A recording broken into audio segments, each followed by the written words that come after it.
కార్యక్రమము దిగ్విజయంగా మళ్ళా పూర్తి చేసినటువంటి ప్రతి మాట హృదయంలో ఉన్న సీతారాముల వారికి జై శ్రీరామ్, జై శ్రీరామ్.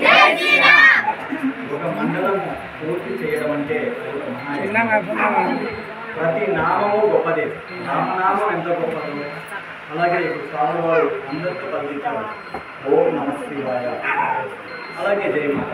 అంటే బ్రహ్మ విష్ణు మహేశ్వరుడు వాళ్ళ యొక్క నామాలన్నింటినీ కూడా ఇక్కడ ఈ ఆలయ కేంద్రంగా చేసుకుని మనందరం కూడా ఒక మండల దీక్షను పూర్తి చేశాము.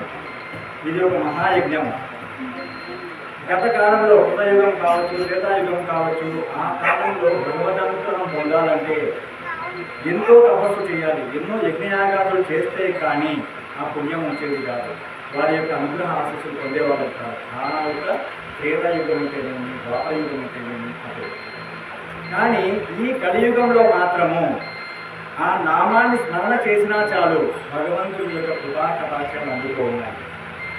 వేల కొలది తపస్సులు చేసినా, వందల కొలది యజ్ఞ యాగాదాలు చేసినా కానీ లభించినటువంటి పుణ్యఫలము కేవలం ఆ భగవంతుడి యొక్క నామాన్ని స్మరణ చేయడం ద్వారా, అందులో సామూహికంగా స్మరణ చేయడం ద్వారా, ఏ కేంద్రంలో అయితే సామూహికంగా నామం స్మరణ చేయబడుతుందో, ఉచ్చరించబడుతుందో ఆ స్థానము నక్షత్ర దేవతలైతేనేమి, నవగ్రహాల దేవతలైతేనేమి, పంచభూతాలైతేనేమి, అష్టవిత్తాలైతేనేమి, అష్టమాత్రులైతేనేమి, ఇంద్రాది సకల దేవతలైతేనేమి, రామ అన్నటువంటి నామం ఎక్కడ వినపడుతుందో అచ్చాడుతూ ఉంటారు.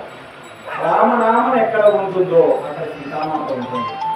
సీతారామచంద్రుల వారు ఎక్కడ ఉంటారో అక్కడ లక్ష్మణుడు బాణాలు తీసుకొని విల్లంలో ధరించి రక్షణగా ఉంటాడట.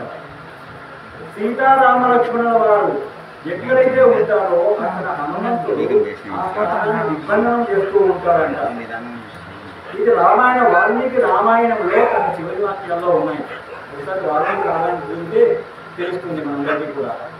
అంటే అంత శక్తివంతమైనటువంటి రామనామాన్ని అయితేనేమి, అలాగే శివనామం అయితేనేమి, అమ్మవారి యొక్క నామాలు అయితేనేమి ఎక్కడైతే స్మరణ చేస్తూ ఉంటామో అందులో ఏకంగా అంటే ఒక్కరుగా కాకుండా సామూహికంగా ఎక్కడైతే కనుక మనం స్మరణ చేస్తూ ఉంటామో అటువంటి స్థానములో